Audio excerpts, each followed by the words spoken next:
kasalanan ko iyong pawiin, ayon din sa iyong pag-ibig sa akin.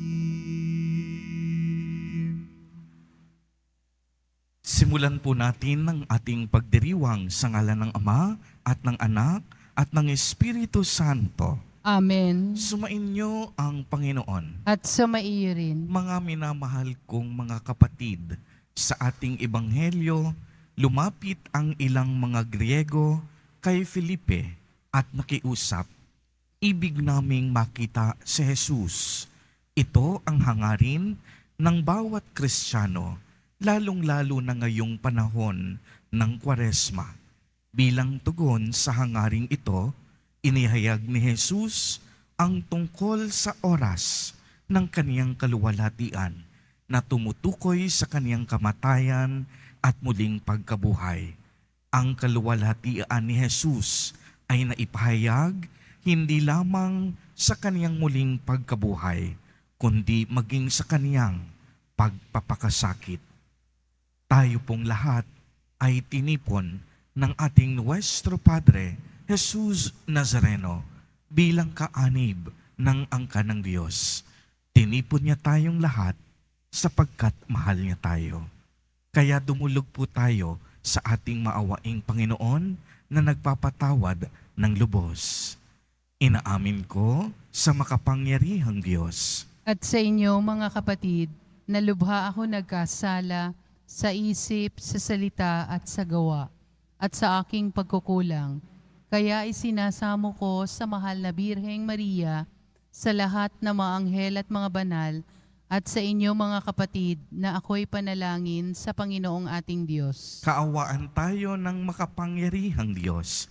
Patawarin tayo sa ating mga kasalanan at patnubayan tayo sa buhay na walang hanggan. Amen. Panginoon, kaawaan mo kami. Panginoon, kaawaan mo kami. Kristo, kaawaan mo kami. Kristo, kaawaan mo kami. Panginoon, kaawaan mo kami.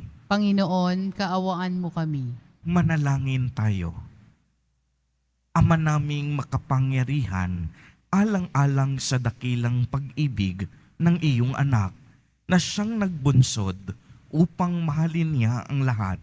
Ano pat kusa niyang inako ang mamatay para sa sanlibutan, kami naway masigasig na tumahak sa kaniyang dinadaanan sa iyong pag-akay at sa kaniyang pamamagitan, kasama ng Espiritu Santo, magpa sa walang hanggan. Amen. Magsiupo muna po ang lahat. Pagbasa mula sa aklat ni Propeta Jeremias, sinasabi ng Panginoon, darating ang panahon na gagawa ako ng bagong pakikipagtipan sa Israel at sa Huda. Ito'y di gaya ng tipang ginawa ko sa kanilang mga ninuno nang ilabas ko sila sa Ehipto. Bagamat sumira sila sa kasunduan namin, nagtiyaga ako sa kanila. Ganito ang gagawin kong tipan sa Israel. Itatanim ko sa kanilang kalooban ang aking kautusan. Isusulat ko sa kanilang mga puso. Ako'y magiging kanilang Diyos at sila ang magiging bayan ko. Hindi na nila kailangang turuan ng isa't isa upang makilala ang Panginoon. Lahat sila, dakila't hamak, ay makakikilala sa akin, sapagkat patatawarin ko sila sa kanilang maling gawain at hindi ko na gugunitain pa ang kanilang kasalanan. Ang salita ng Diyos. Salamat sa Diyos. Diyos ko, sa aking likhain, tapat na puso't loobin. Diyos ko, sa aking likhain, tapat na puso't loobin. Ako'y kaawaan o mahal kong Diyos, sang-ayon sa iyong kagandahang loob. Mga kasalanan ko'y iyong pawiin, ayon din sa iyong pag-ibig sa akin. Linisin mo sana ang aking karumhan, at patawarin mo yaring kasalanan. Diyos ko, sa aking likhain, tapat na puso't loobin. Isang pusong tapat sa aking likhain, Bigyan mo, O Diyos, ng bagong damdamin. Sa iyong harapay, huwag mong alisin ang Espiritu mo, ang paghahariin. Diyos ko, sa aki likhain, tapat na puso't loobin. Ang galak na dulot ng iyong pagliligtas, ibalik mo at ako ay gawin mong tapat. Kung magkagayon na aking tuturuang, sa iyo lumapit ang makasalanan. Diyos ko, sa aki likhain, tapat na puso't loobin.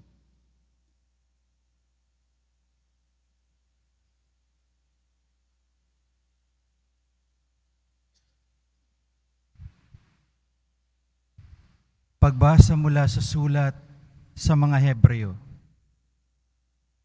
Mga kapatid, nung si Jesus ay namumuhay rito sa lupa, siya'y dumalangin at lumuluhang sumamo sa Diyos na makapagliligtas sa Kanya sa kamatayan. At dininig siya dahil sa lubusan siyang nagpakumbaba. Bagamat siya'y anak ng Diyos, natutunan niya ang tunay na kahulugan ng pagsunod sa pamamagitan ng pagtitiis. At nang maganap na niya ito, siya'y naging walang hanggang tagapagligtas ng lahat ng sumusunod sa Kanya. Ang salita ng Diyos. Salamat sa Diyos. Magsitayo po ang lahat.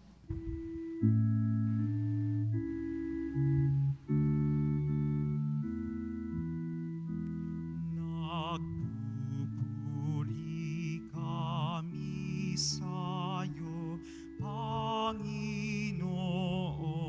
Jesucristo. Nagpupuri kami sa'yo, Panginoong Jesucristo. Ang sinumang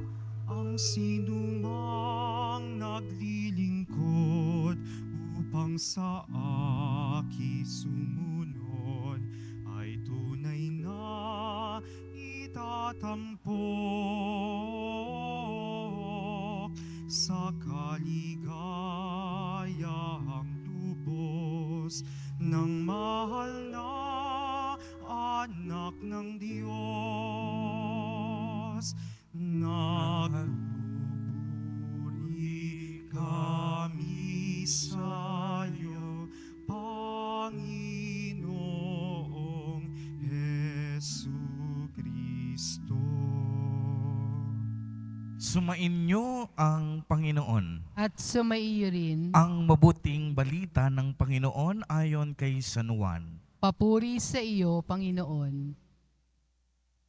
Noong panahong iyon, kabilang ang ilang Griego sa mga pumunta sa pista upang sumamba.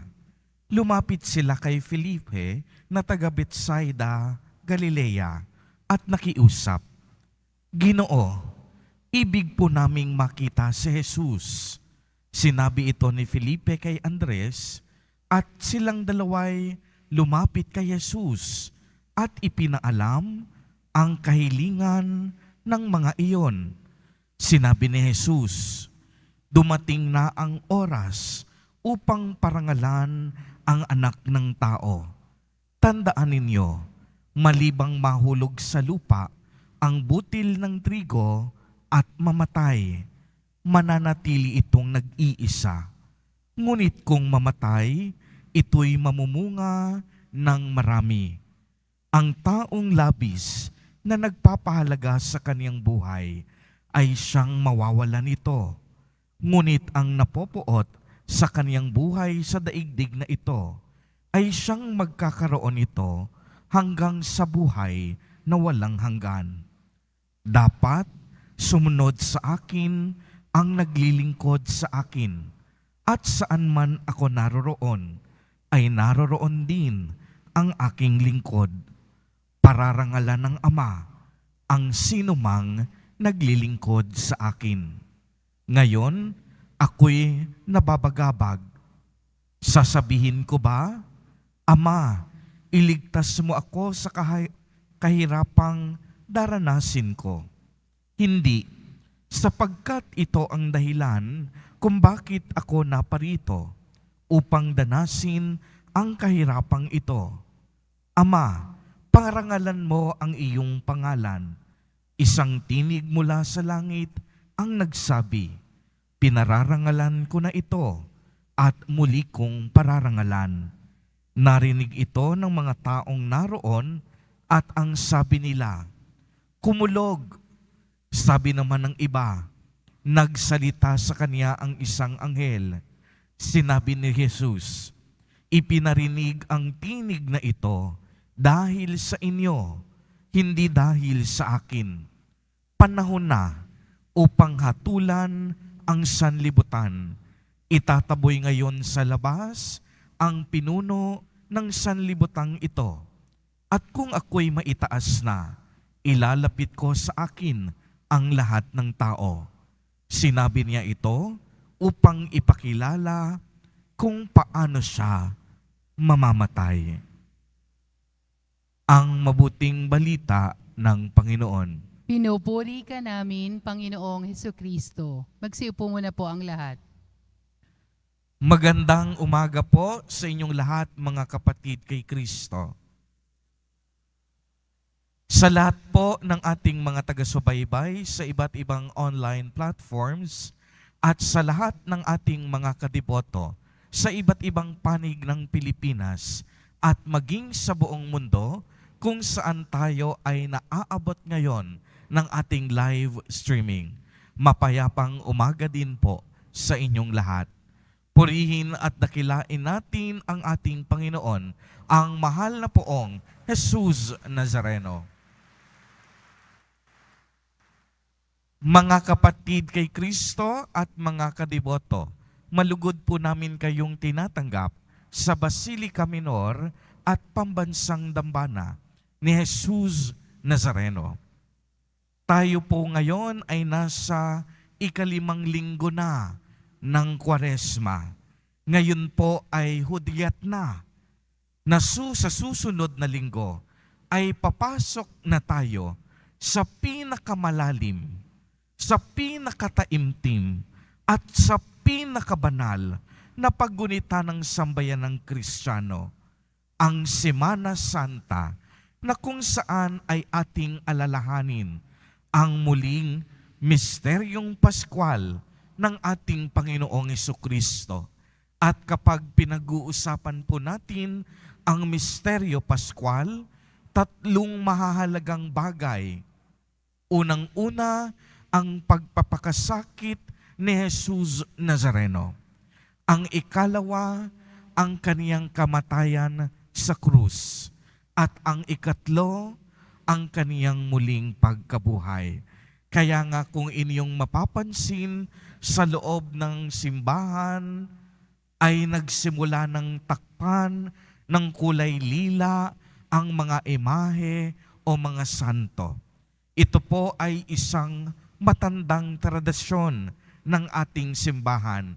Kung atin pong sasaliksikin ang mabuting balita ayon kay San Juan, mayroong tagpo doon na kung saan noong sinabi ni Jesus Nazareno na siya ay anak ng Diyos, nais siyang batuhin ng mga tao. At ang ginawa niya, siya ay nagtago kasama ng kaniyang mga alagad.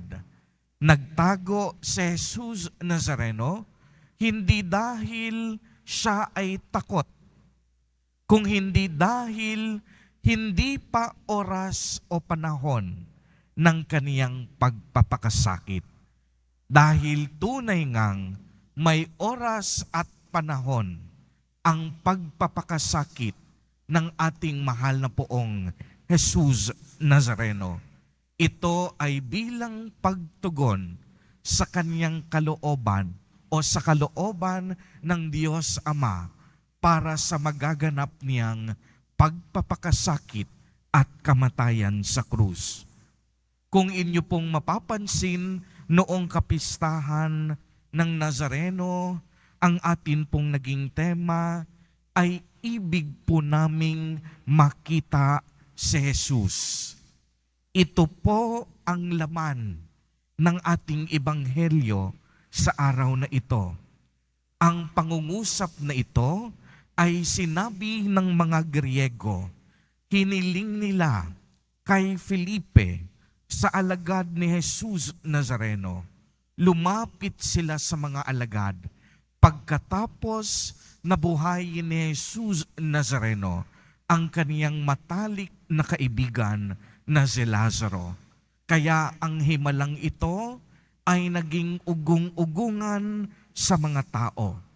Alam po ninyo, sa kanilang kapanahunan, ang mga Griego ay kilala sa pagiging mapanuri at may matalinong pangangatwiran. Ibig sabihin, matalino sila at hindi sila agad mabilis mapaniwala. Pero sa pagkakataong ito, noong lumapit sila sa mga alagad ni Jesus Nazareno, hindi utak ang kanilang ginamit sa paghahangad na makita si Jesus, kundi ang kanilang mga puso. Opo, uulitin ko, hinahangad ng kanilang puso na makita si Jesus Nazareno. At naniniwala ako sa pagkakakita nila kay Jesus Nazareno ay napunuan ang matagal ng kakulangan na minimithi ng kanilang mga puso. Natagpuan na rin nila sa wakas ang tunay na kayamanan at liwanag na matagal na nilang hinahanap. Kaya nga kung ang mga Griego ibig na makita si Jesus ngayong panahon ng Kwaresma, ang bawat isa sa atin na naririto ngayon ay naghahangad din na makita si Jesus Nazareno sa maraming pagkakataon sa ating buhay. Nais natin siyang makita sa napakaraming kadahilanan. Marami sa atin na ibig makita si Jesus Nazareno dahil wala na silang ibang makakapitan pa. Minsan, may isang kadiboto ang lumapit sa akin pagkatapos ng misa. Father, may cancer po ako. Pero alam po ninyo, hindi po ako nawawala ng pag-asa. Naniniwala po ako na tanging si Jesus lamang ang magpapagaling sa akin. Tanging si Jesus lamang ang magpapalakas sa akin. Kaya sa Kanya po ako humuhugot ng lakas. Alam ko po, Father, pagagalingin niya ako. Yung isang kadiboto naman, ang sabi niya sa akin, habang patuloy ang kaniyang pag-iyak, Father, ito po yung larawan ng anak ko. Pwede niyo po bang hawakan at ipanalangin sa ating Panginoong Hesus? May malubha siyang karamdaman. Hindi po niya kayang pumunta dito. Pero naniniwala po ako, nagagaling siya. Naniniwala po ako na mabuti ang Diyos. Kahit wala po siya dito, naniniwala po ako na pagagalingin siya ng ating Panginoon. Alam po ninyo, sa napakaraming pagkakataon, nasaksihan ko ang mga kadiboto natin dito sa loob ng tahanan ni Jesus Nazareno. Umiiyak habang nananalangin, habang nakatitig at dumudungaw sa banal na imahe ng mahal na poong Jesus Nazareno. Dahil dito mismo sa kanyang tahanan, nagaganap ang iba't ibang himala at milagro. Dito, ibinubuhos natin ang ating mga saloobin, ang bawat nating pagkabigo. Ikinukwento natin kay Jesus Nazareno ang ating mga nasirang relasyon. Sinasabi natin sa Kanya, kung tayo'y pagod na at hinahamak tayo ng ibang tao. Kaya nga isinusuko natin sa Kanya ang mga bagay sa ating buhay na hindi na natin kaya. Ibig po nating makita si Jesus para sabihin sa Kanya na mahirapan man tayo sa paglalakbay na ito, hindi tayo susuko sapagkat kaagapay natin siya sa ating pakikipagsagupa sa buhay. Ibig nating makita si Jesus para magpasalamat sa walang patid na biyaya at awang ibinibigay sa atin. Bagamat sa maraming pagkakataon, hindi tayo karapat-dapat sa mga pagpapalang ito. Kaya nga kung tayo'y nagsisimba, mapapansin po ninyo, isa sa paborito kong awitin ay may ganitong lyrics. Poong Jesus Nazareno, salamat sa pag-ibig mo. Ang buhay mo'y inialay.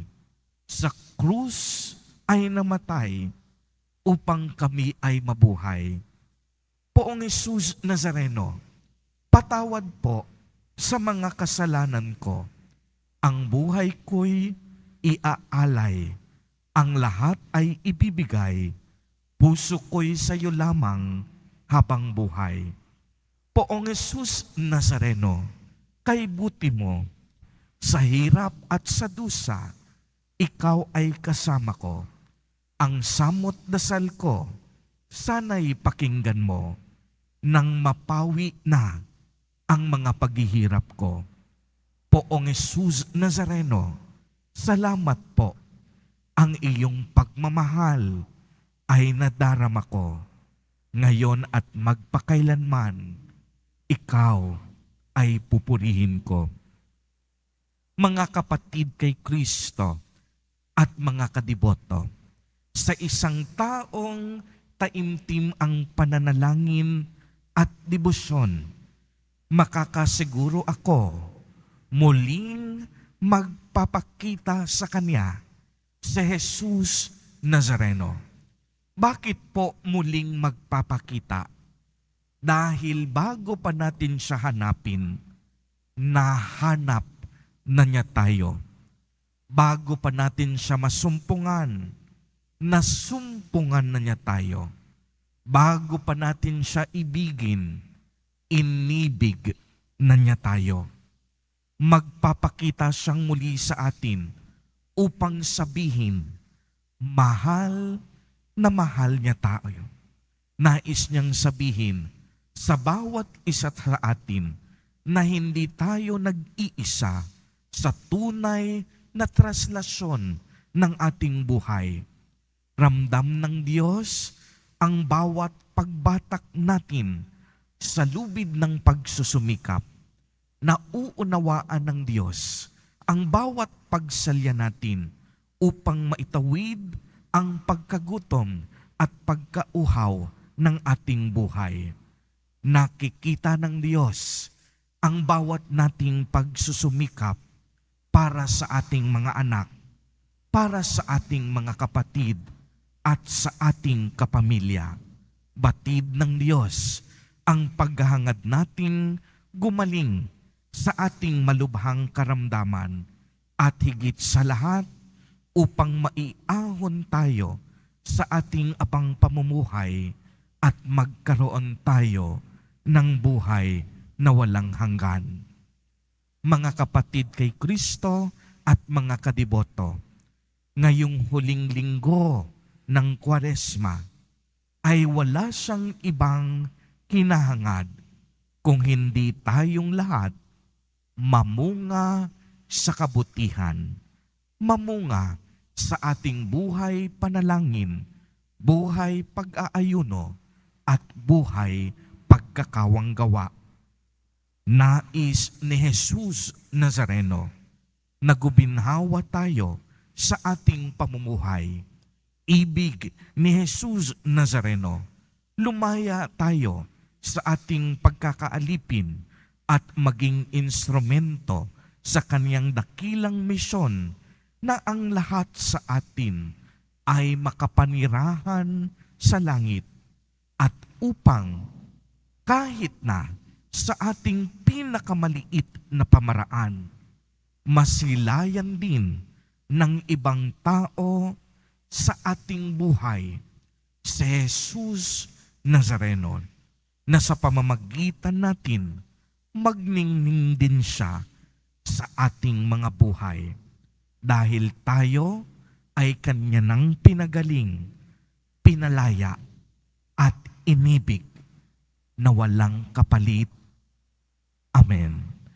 Purihin at dakilain natin ang ating Panginoon, ang mahal na poong Jesus Nazareno. Tumayo po ang lahat at ating ipahayag ang ating pananampalataya. Sumasampalataya ako Sa Diyos amang makapangyarihan sa lahat, na may gawa ng langit at lupa, sumasampalataya ako kay Hesukristo, iisang anak ng Diyos, Panginoon nating lahat. Nagkatawang tao siya, lalang ng Espiritu Santo. Ipinanganak ni Santa Mariang Birhen, pinagpakasakit ni Poncio Pilato, ipinako sa krus, namatay, inilibing, nanaog sa kinaroroonan ng mga yumao.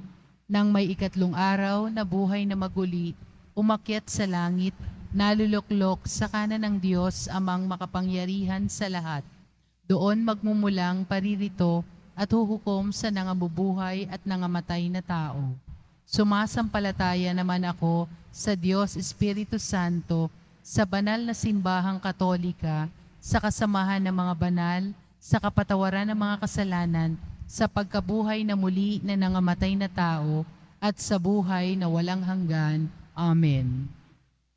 Minamahal kong mga kapatid, manalangin tayo sa ating Amang nasa langit upang tulungan tayong makatulad sa kanyang anak na si Jesus, na nagmamahal sa mundo at nag-alay ng buhay para sa ating kaligtasan.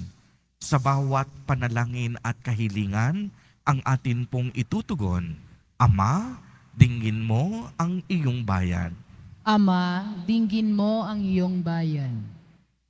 Makita nawa kay Papa Francisco, mga obispo, mga pari at mga relihiyoso ang kanilang pag-aalay ng sarili upang lahat ng mga Kristiyano ay patuloy na magbigay papuri sa Diyos at magsikap sumunod sa kanilang magandang halimbawa. Manalangin tayo. Ama, dinggin mo ang iyong bayan. Isulong nawa ng mga opisyal ng pamahalaan ang mga hakbang tungo sa kapayapaan at ikauunlad ng sambayanan, lalong-lalo na para sa mga mahihirap na mga mamamayan. Manalangin tayo. Ama, dinggin mo ang iyong bayan. Maglaan nawa kami ng panahon para sa taimtim na pakikinig at pagsunod sa mensahe at diwa ng salita ni Kristo. Manalangin tayo. Ama, dinggin mo ang iyong bayan. Pakinggan nawa namin ang hamon ni Hesukristo na kami maging bukas palad at mapagpatawad sa aming mga kapwa tungo sa landas ng pagbabagong buhay. Manalangin tayo. Ama, dinggin mo ang iyong bayan. Tanggapin nawa sa kaluwalhatian ng langit ang aming mga mahal sa buhay na pumanaw na mula sa daigdig na ito, pati na rin ang mga taong namatay na walang nakakaalam. Manalangin tayo. Ama, dinggin mo ang iyong bayan. Ama naming nasa langit, dinggin mo ang panalangin ng iyong sambayanan. Tulungan mo kaming maging mapagkalinga sa aming mga kapwa upang kami ay maging karapat-dapat sa kaloob mong buhay na walang hanggan. Hinihiling namin ito sa pamamagitan ni Jesus Nazareno na aming Panginoon. Amen. Magsiupo muna po ang lahat.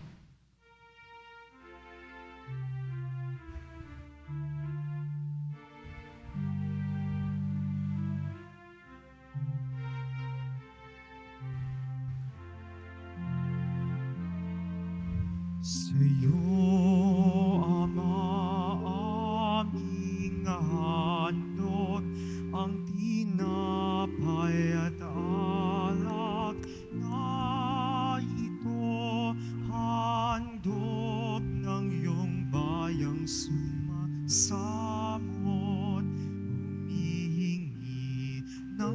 patawad mo sa pagsunod sa utos mo. Nalulugod akong labis, di masukat ang galak ko, pagkat aking iniibig.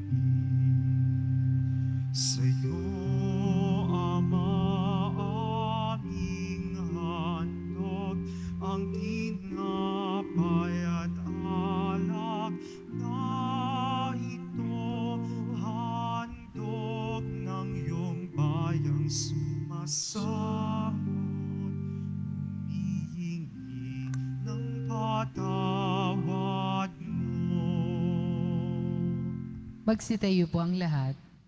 Manalangin kayo mga kapatid upang ang paghahain natin ay kalugdan ng Diyos amang makapangyarihan. Tanggapin nawa ng Panginoon itong paghahain sa iyong mga kamay, sa kapurihan niya at karangalan, sa ating kapakinabangan at sa buong sambayanan niyang banal. Ama naming lumikha, kami dumadalangin ang mga pinapagsaloob mo ng mga nilalaman ng pananampalatayang Kristiyano ay iyong gawing dalisay, pakundangan sa ipinagdiriwang na paghahaing ito sa pamamagitan ni Jesucristo kasama ng Espiritu Santo magpa sa walang hanggan. Amen. Sumainyo ang Panginoon. At sumaiyo rin. Itaas sa Diyos ang inyong puso at diwa. Itinaas na namin sa Panginoon. Pasalamatan natin ang Panginoong ating Diyos. Marapat na siya ay pasalamatan. Ama naming makapangyarihan, tunay ngang marapat na ikaw ay aming pasalamatan sa pamamagitan ni Jesucristo na aming Panginoon. Sa pagbabakas sakali mong kami bubuti, isinugo mo sa Jesucristo upang pangunahan kami bilang pagsunod sa iyong atas na bigay. Ipinahayag ng iyong anak ang iyong kalooban na ang mga api at dukha ay kanyang damayan. Ngayon ay iyong inihahandog ang pagkakataong aming maisaloob, ang kanyang ganap at kusang paglilingkod upang sa iyo lagi kaming makasunod. Kaya kaisa ng mga anghel na nagsisiawit ng papuri sa iyo nang walang humpay sa kalangitan, kami nagbubunyi sa iyong kadakilaan.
Ikaw ang bukal ng tanang kabanalan, kaya't sa pamamagitan ng iyong Espiritu ay gawin mo pong banal ang mga kaloob na ito upang para sa amin ay maging katawan at dugo ng aming Panginoong Hesukristo. Bago niya pinagtiis ang kusang loob na maging handog, hinawakan niya ang tinapay, pinasalamatan kaniya, pinagati-hati niya iyon, iniabot sa kaniyang mga alagad at sinabi, "Tanggapin ninyong lahat ito at kanin. Ito ang aking katawan na ihahandog para sa inyo."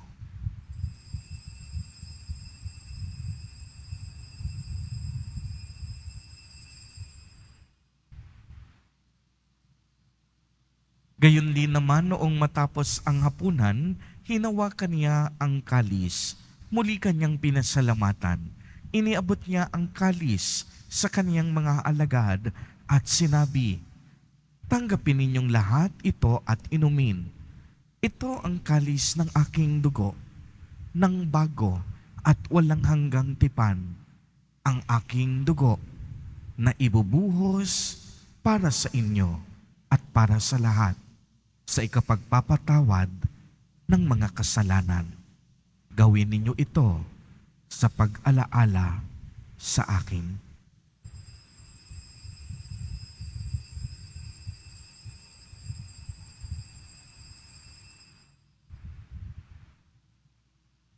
Magsitayo po ang lahat. Ang misteryo ng pananampalataya. Si Kristo'y namatay, si Kristo'y nabuhay, si Kristo'y babalik sa wakas ng panahon. Ama, ginagawa po namin ngayon ang pag-alaala sa pagkamatay at muling pagkabuhay ng iyong anak. Kaya't iniaalay namin sa iyo ang tinapay na nagbibigay buhay at ang kalis na nagkakaloob ng kaligtasan. Kami po'y nagpapasalamat dahil kami iyong minarapat na tumayo sa harap mo para maglingkod sa iyo. Isinasamo namin na kaming magsasalo-salo sa katawan at dugo ni Kristo ay mabuklod sa pagkakaisa sa pamamagitan ng Espiritu Santo. Ama, lingapin mo ang iyong simbahang laganap sa buong daigdig. Puspusin mo kami sa pag-ibig kay isa ni Francisco na aming Santo Papa at ni Jose na aming Obispo at ng Tanang Kaparian. Alalahanin mo rin ang mga kapatid naming nahimlay nang may pag-asang sila'y muling mabubuhay. Gayon din ang lahat ng mga pumanaw. Kaawaan mo sila at patuloyin sa iyong kaliwanagan. Kaawaan mo at pagindapatin kaming lahat na makasalo sa iyong buhay na walang wakas. Kaisa ng mahal na Birheng Maria na ina ng Diyos, ng kabiyak ng puso niyang si San Jose, kaisa ng mga apostol ni San Juan Bautista, San Lorenzo Ruiz de Manila, at San Pedro Calungsod, at ng lahat ng mga banal na namuhay dito sa daigdig ng kalugod-lugod sa iyo. Maipagdiwang nawa namin ang pagpupuri sa ikararangal mo sa pamamagitan ng iyong anak na aming Panginoong Hesu Kristo. Sa pamamagitan ni Kristo, kasama niya at sa Kanya, ang lahat ng parangal at papuri ay sa iyo, Diyos amang makapangyarihan, kasama ng Espiritu Santo, magpa sa walang hanggan.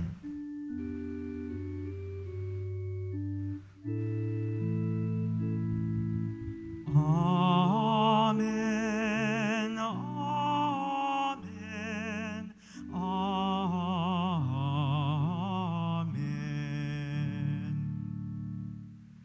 Sa tagubilin ng mga nakagagaling na utos at turo ni Jesus na Panginoon natin at Diyos, ipahayag po natin ng lakas loob. Ama namin, sumasalangit ka. Sambahin ang ngalan mo, mapasa amin ang kaharian mo, sundin ang loob mo dito sa lupa para nang sa langit. Bigyan mo kami ngayon ng aming kakanin sa araw-araw at patawarin mo kami sa aming mga sala para nang pagpapatawad namin sa nagkakasala sa amin. At huwag mo kaming ipahintulot sa tukso at iadya mo kami sa lahat ng masama. Hinihiling namin na kami iadya sa lahat ng masama. Pagkalooban ng kapayapaan araw-araw, iligtas sa kasalanan at ilayo sa lahat ng kapahamakan, samantalang aming pinananabikan ang dakilang araw ng pagpapahayag ng tagapagligtas naming si Hesu Kristo. Sapagkat iyo ang kaharian at ang kapangyarihan at ang kapurihan magpakailanman. Amen. Panginoong Jesucristo, sinabi mo sa iyong mga apostol, kapayapaan ang iniiwan ko sa inyo, ang aking kapayapaan ang ibinibigay ko sa inyo. Tunghayan mo ang aming pananampalataya at huwag ang napakarami at paulit-ulit naming pagkakasala. Pagkalooban mo po kami ng kapayapaan at pagkakaisa ayon sa iyong kalooban, kasama ng Espiritu Santo, magpa sa walang hanggan. Amen. Ang kapayapaan ng Panginoon ay laging sumainyo. At sumaiyo rin. Magbigayan po tayo ng kapayapaan sa isa't isa.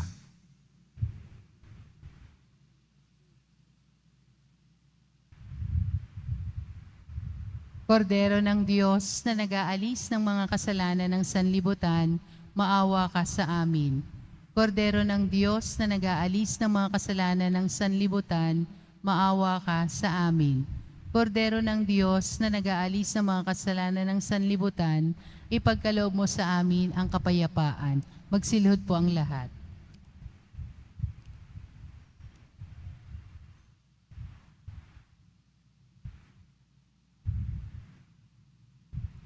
Mga kapatid kay Kristo at mga kadiboto, narito po ang ating Nuestro Padre, Jesus Nazareno. Lumapit po tayo sa Kanya at magbalik loob. Siya ang kordero ng Diyos.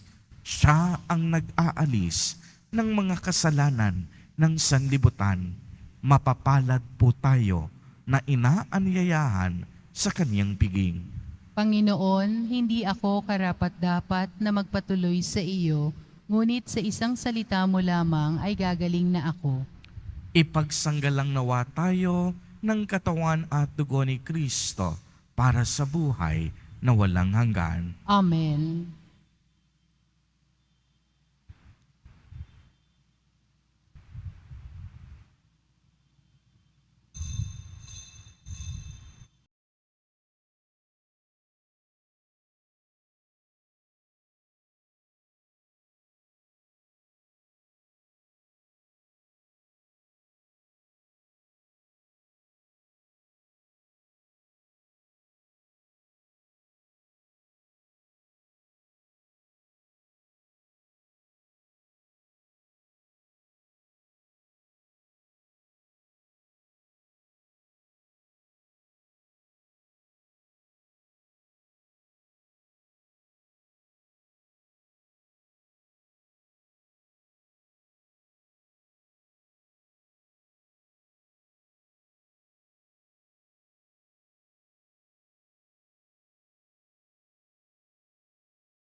Manalangin tayo.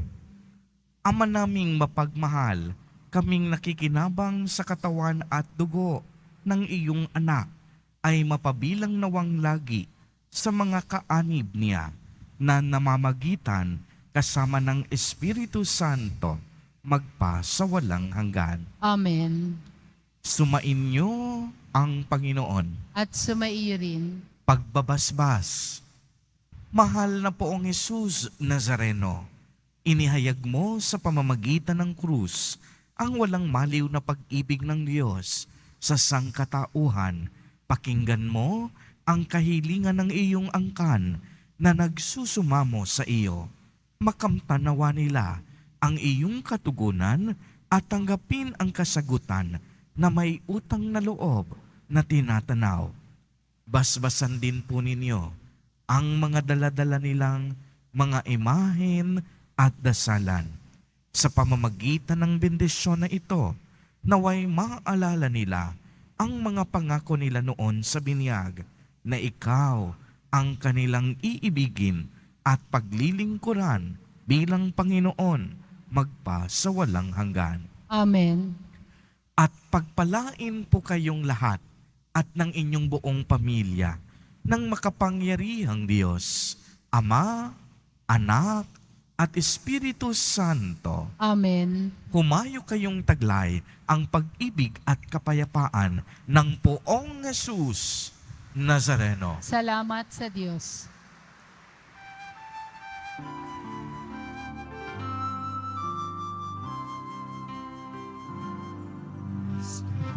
Padre Jesus Nazareno, sinasamba ka namin. Pinipintuho ka namin para mga aming buhay at kaligtasan. Nuestro Padre Jesus Nazareno, iligtas mo kami sa kasalanan. Ang Diyos mong hinamatayan ay sa bisag ng aming kaligtasan. Nuestro Padre Jesus Nazareno, dinarangal ka namin. Nuestro Padre Jesus Nazareno, inuwalhati ka namin. Nuestro Padre Jesus Nazareno, dinarangal ka namin. Nuestro Padre Jesus Nazareno,